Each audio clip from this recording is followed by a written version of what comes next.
Oui, pour le Comité européen des régions, ces changements de Parlement et de Commission sont des moments particulièrement stratégiques, d'autant plus que c'est avant notre renouvellement, c'est encore l'actuel comité qui a la possibilité de donner des messages, et puis en février, le nouveau prendra le relais. Alors notre objectif fondamental est toujours le même, c'est de faire comprendre avec tous les moyens possibles que l'Europe a besoin des régions et des collectivités territoriales qui, elles aussi, ont besoin de l'Europe. Mais il y a là un lien indissociable et il faut vraiment utiliser toutes les possibilités qu'on a quand on voit les gens qui commencent leur boulot, de les convaincre que les collectivités territoriales, ce n'est pas quelque chose loin de Bruxelles, c'est le vrai lieu de leur travail et c'est que là que se décide finalement le succès de ce qui est fait en Europe.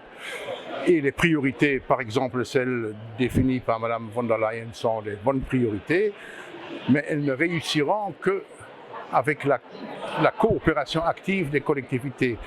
On a 650 députés européens, on a 10 000 députés nationaux, mais on a 1 million d'élus locaux et régionaux. Alors imaginez-vous qu'on mobilise tous ceux-là dans le même objectif, dans la même direction, alors l'Europe n'aurait plus de problème. Il faut se renforcer.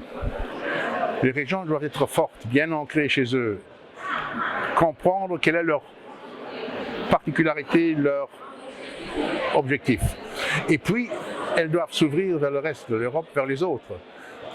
C'est l'alliance entre les régions qui fait leur force, dans la diversité, avec des priorités, parfois aussi des intérêts à négocier et à mettre en commun, mais dans toutes les activités que j'ai eues pendant ma présidence au comité des régions, je me suis rendu compte que chaque fois quand on se mettait ensemble pour défendre un objectif en commun, on réussissait bien.